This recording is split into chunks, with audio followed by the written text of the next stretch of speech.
गया सपना 22 तारीख को पूरा होने वाला। ऐसे में जब इस तरीके के सपने की बात करते हैं, 21वीं सदी में ऐसी बातें करते हैं कि भाई ये सपने में आए, वो सपने में आए, उन्होंने ऐसा कहा, उन्होंने वैसा कहा।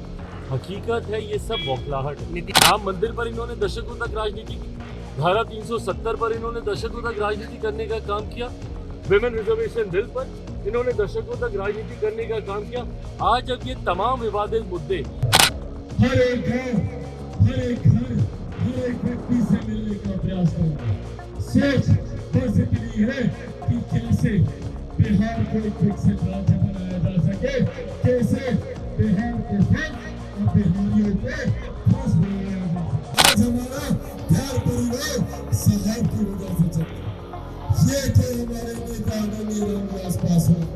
अपने जीवन के अंतिम समय में जब उनका खुद का स्वास्थ्य ठीक नहीं था, इस वक्त अपनी चिंता न करते हुए उनकी चिंता थी कि कैसे जो लोग लॉकडाउन में हजारों किलोमीटर की ऐसे लोग जो आज भी वंचित वर्ग की वजह से कई तरीके के लाभों से अछूते हैं।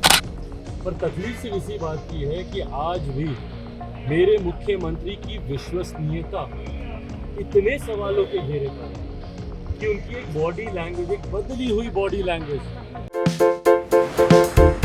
आप देख रहे हैं केवल सच। वो नाखुश होते हैं, उनकी बॉडी लैंग्वेज परिस्थितियों के हिसाब से बदलती है। हमने वो दौर भी देखा जब एनडीए में रहते हुए ये इफ्तार के लिए उनके यहाँ पैदल चलकर गए थे, और आज जब वो उसी गठबंधन में हैं तब वो वहाँ पे पहुँच रहे हैं, पर बॉडी लैंग्वेज से अगर वो नाखुश दिख रहे हैं। खरमास समाप्त हो चुका है। अब पता नहीं अब आने वाले दिनों में मेरे मुख्यमंत्री जी की सोच क्या करवट लेती है। पर तकलीफ सिर्फ इसी बात की है कि आज भी मेरे मुख्यमंत्री की विश्वसनीयता इतने सवालों के घेरे पर है कि उनकी एक बॉडी लैंग्वेज, एक बदली हुई बॉडी लैंग्वेज उनके पूरी परिस्थितियों को बदलने के लिए काफ़ी है। और अगर वो पाला बदलते हैं, नहीं बदलते, मुझे नहीं पता, पर आज की तारीख में जब बिहार को मेरे मुख्यमंत्री की चिंता है तो वो सिर्फ अपनी चिंता में व्यस्त है। ये बिहार के आपको अब भी लगता है कि खरमास बाद जो खेला होने की संभावनाएं थी वो बरकरार है, हो सकती है कुछ? भाई कुछ भी हो सकता है। When it comes to my chief minister, anything is possible. Sir 22 you can January never say never. वो अपनी महत्वाकांक्षाओं को साधने के लिए किसी भी हद तक वो जा सकते हैं। 22 जनवरी को सर राम मंदिर की प्राण प्रतिष्ठा होनी है। 22 जनवरी को राम मंदिर की प्राण प्रतिष्ठा होनी है और तेज प्रताप यादव का बयान आया है कि राम जी मेरे सपने में आए थे, वो नहीं आएंगे 22 तारीख को। अब बताइए, आज की तारीख में 21वीं सदी में यकीनन ये आस्था का विषय है। राम मंदिर पूर्णतः आपकी आस्था के साथ जुड़ा हुआ है, और हम सब राम भक्तों का दशकों से देखा गया सपना 22 तारीख को पूरा होने वाला। ऐसे में जब इस तरीके के सपने की बात करते हैं, 21वीं सदी में ऐसी बातें करते हैं कि भाई ये सपने में आए, वो सपने में आए, उन्होंने ऐसा कहा, उन्होंने वैसा कहा। हकीकत है ये सब बौखलाहट है। नीतीश कुमार जितने भी इंडिया अलायंस के जितने भी घटक दल हैं वो सब बौखलाए हुए हैं। क्यों? क्योंकि एक राजनीतिक मुद्दा इनके हाथ से छीन लिया गया। दशकों तक इन लोगों ने इसी राम मंदिर के नाम पर राजनीति करने का काम किया, और आज जब जितने ज्वलंत राजनीतिक मुद्दे हैं उसको मौजूदा केंद्र सरकार, हमारे आज के प्रधानमंत्री आदरणीय नरेंद्र मोदी जी के द्वारा समाप्त कर दिया गया है, तो ये बौखलाहट है। राम मंदिर पर इन्होंने दशकों तक राजनीति की, धारा 370 पर इन्होंने दशकों तक राजनीति करने का काम किया, विमेन रिजर्वेशन बिल पर इन्होंने दशकों तक राजनीति करने का काम किया। आज जब ये तमाम विवादित मुद्दे सुलझा दिए गए हैं, यही बौखलाहट है। तभी किसी के सपने में आते हैं, किसी को शादी याद आती है, किसी को बाप का श्राद्ध याद आता है। हकीकत है एक बड़ा अध्याय भारतीय राजनीति के साथ जुड़ने जा रहा है 22 तारीख। नीतीश कुमार कि कैसे हमारे देश के वो लोग जो आज भी मुख्य धारा के साथ नहीं जुड़ पाए, ऐसे लोग जो आज भी वंचित वर्ग की वजह से कई तरीके के लाभों से अछूते हैं, उनको कैसे आगे बढ़ाया जाए। अपनी अंतिम सांस तक उन्होंने इस बात का प्रयास किया।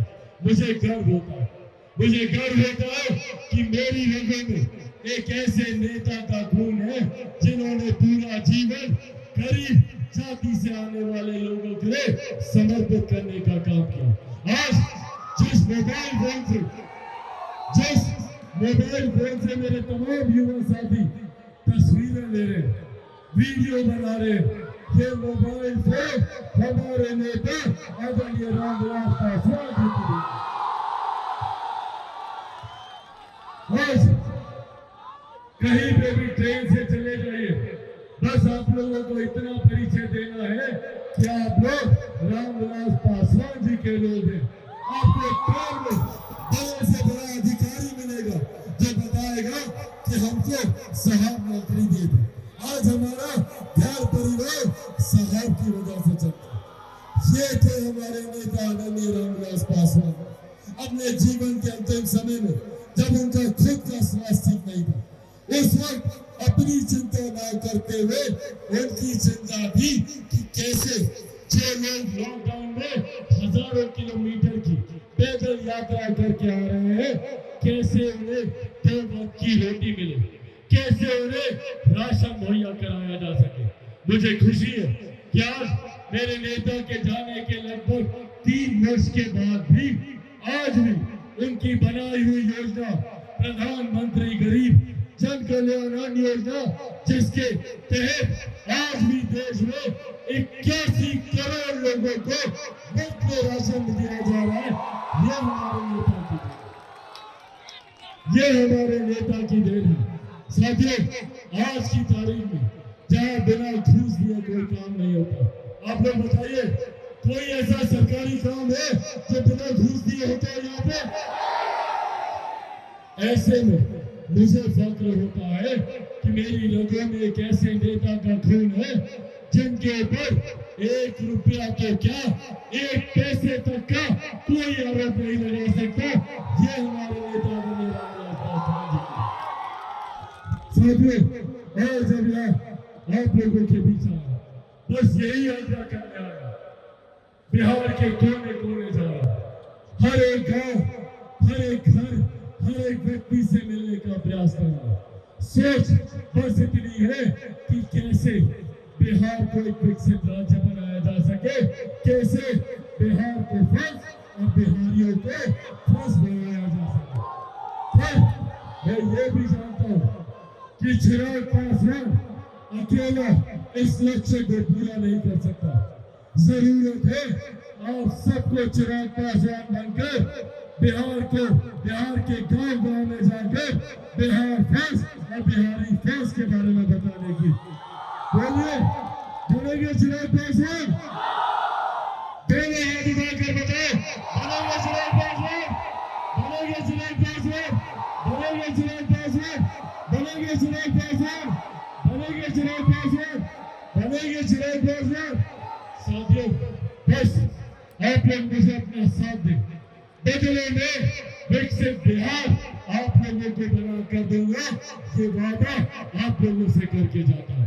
मेरे तमाम नौजवान युवा साथियों से ये वादा करता है। और जो कठिनाइयां हम लोग को झेलनी